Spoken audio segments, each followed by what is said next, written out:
Hi, this is Scott Garibay, and today we're going to talk about Dungeons & Dragons 5th Edition, and we are specifically going to talk about Quest for the Heartstone and Wild Beyond the Witchlight.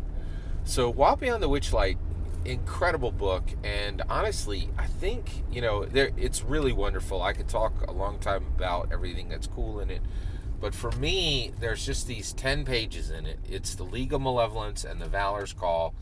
It is the full statting on specific characters that were made by LJN for Advanced Dungeons & Dragons in 1984. And it's a flow, okay?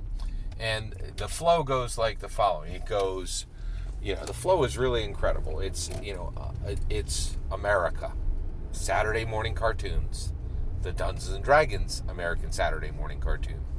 The fact that in 1980s American Saturday morning cartoon, and also here, Saturday morning cartoons is meaningless anytime but 1980, right?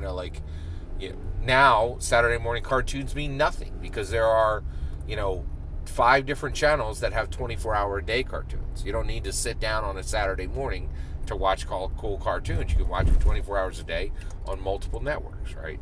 But this was this brief period in history, in American history, where, children were being very much catered to, right? And they were like, this is a special time for you, to enjoy your shows. And guess what? We're going to build amazing toys for your shows. And we're going to do it at such a scale that it will change merchandising for the entire world forever, right? And by the way, I have a friend, right? He's a picker, right? He shows up, cash on a barrel, buys old toys, right? It's one of the main streams of income for him. And it's absolutely incredible. I can't explain to you how large these industries are. Even this nostalgia today is multi-million, maybe low billions of dollars. Well, I wouldn't say nostalgia toys are billions. Probably hundreds of millions, though, and there's certainly millions every year, but it's a huge thing, right? So, the flow is the Dungeons & Dragons Sunday morning cartoon, right? And then what's in there, and then the LJN story, the LJN Dungeons & Dragons action figures, and then Quest for the Heartstone, okay? And then Wild Beyond the Witchlight, right? So there's 4 layers of this, right? And so Valor's Call and League of Malevolence, 10 characters. So, let's talk about who those characters are. So for the League of Malevolence, it's Kellic and Warduke and Zarek and Zorgash and Skyla. And for Valor's Call, which is the complete opposite of League of Malevolence, it has counterparts for every single character. You have Strongheart and Ringlerun and Mercian and Elkhorn and Molliver, right? And these are all action figures. These are all in the Saturday morning cartoon. These are all in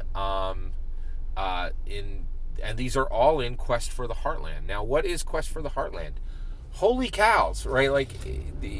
Wait until I tell you what this is, right? So I'm just fascinated by Wild Beyond the Witchlight, because I'm like, hey, they took the Saturday morning cartoon, they figured out what had action figures, and they figured out, and then they statted them in 5th edition, right? And I'm like, it's so special, it's so unique, it's so wonderful. It's not. It's an echo. It's already been done, right? In Dungeons & Dragons. And I'm like, what? This isn't the first time that action figures have been statted as Dungeons & Dragons characters? As playable characters, and actually they're NPCs in Wild Beyond the Witchlight. In Quest for the Heartstone, a 1984 Dungeons & Dragons 1E, Advanced Dungeons & Dragons if you want to get super technical, action figures are playable characters in this module, which is all black and white, right? It's about 50, it's less than 50 pages. It's less than 50 pages long, right? It truly, it's so hard to explain how unique and wonderful and cool this is, right? I'm not kidding. In Quest for the Heartstone, this D&D 1E module, there is a picture of Strongheart and Warduke sitting at the same table being quested. You're like, what? right? And I'm just like, and then if you read Quest for the Heartstone, this Dungeons & Dragons 1E module, it says, hey, we know you just bought these action figures, so here's how these advanced Dungeons & Dragons player character figures can be used in these modules. And you're like, wait, are you saying you can use action figures as the representation of your character? How does that possibly work? It changes the scale of miniatures, right? Like, and then you're like, well, then, your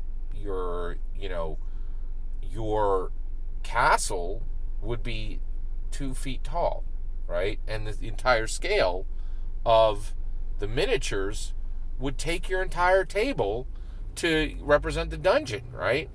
And then you're like, oh, well, that's crazy. Nobody's going to do that. But then you realize you're talking about Dungeons and Dragons.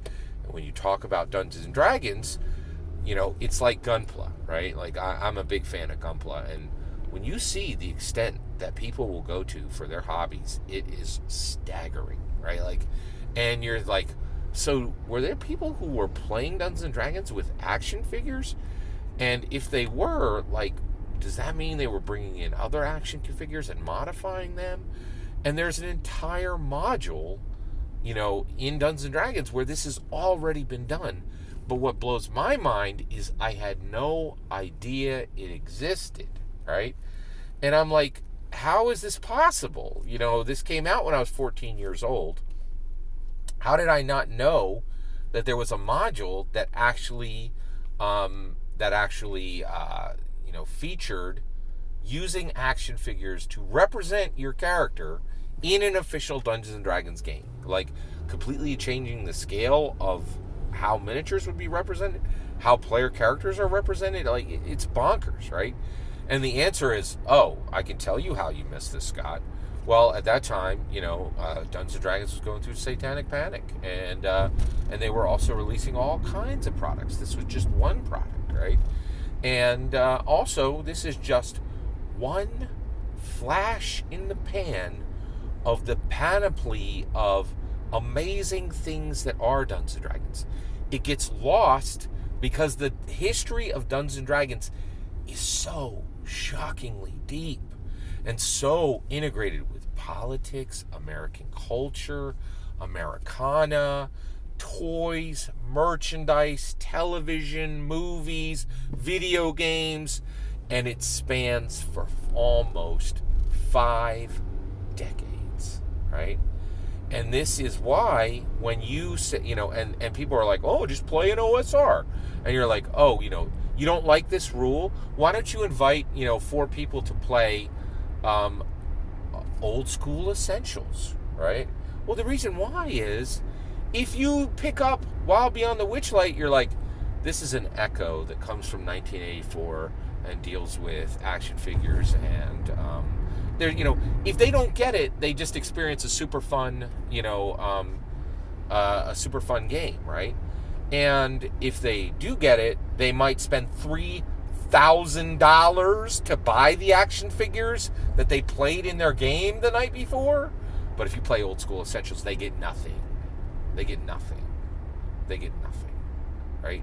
These indie games are so far behind, right? And when you're inviting people to play in your OSE, your old school's essentials game, you're like, could you ignore the fact that this is completely derivative of a game we could be playing? Could you please ignore the fact that there are no action figures to this? There's no history. No one will be writing a doctoral dissertation about the game we're going to play, because it does not matter compared to Dungeons & Dragons, which matters, right? The history is there. The money is there. Like, the products, literally the physical products are there. And what's happening in 2021 is simply literally a historical echo of what already happened in 1984. And what happened in 1984, there were 10 years of history before that. So when I ask you to play Old School's Essential, I'm asking you to play a shriveled, desiccated version of something that actually matters in IRL, because it impacts industries and millions of dollars and millions of people's lives, and nostalgia and memory and passion are all connected to Dungeons and Dragons. But I care about this one rule thing, and this one simple rule that I like better in my OSC game. So I just want you to pretend that this doesn't suck when it actually does, right? When it's literally the most shriveled, desiccated version, right?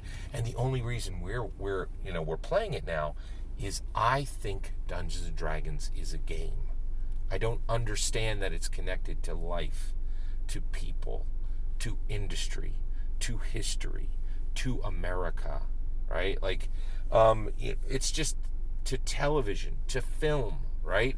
And so when I see things like this, when I discover shocking gaps in my Dungeons and Dragons knowledge, it just makes me mind-boggled that anyone would ever waste their time with an indie, right? Because the question is, what are you doing, right? And the only way you get there is if you fundamentally misunderstand what Dungeons and Dragons is, where it came from, what its future is, why it matters, and why there are 10,000 people on Twitter right now writing essays and debating points on it, because it's bound into so much. It's not flat. It's incredibly robust, and it matters. Whereas old school essentials is never going to matter, right? Unless they make some moves and they do something special and they really innovate. But I don't see any indies doing that.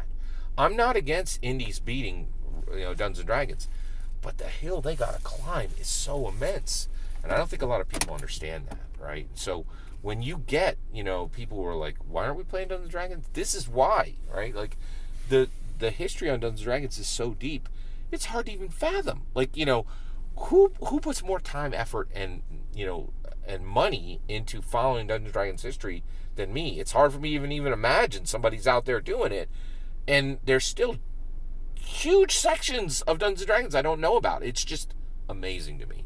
That's my opinion. I'd love to hear your thoughts. Why on earth are people wasting their times with indies when you could just go to the thing that matters, and it's going to impact a lot more than one or two arcana, rules that, I can't wrap my mind around why anyone would waste 1 moment at a time on old school's essentials, right? That's my take. I'd love to hear yours. Let me know in the comments below. Please consider liking and subscribing. Have a wonderful millennium.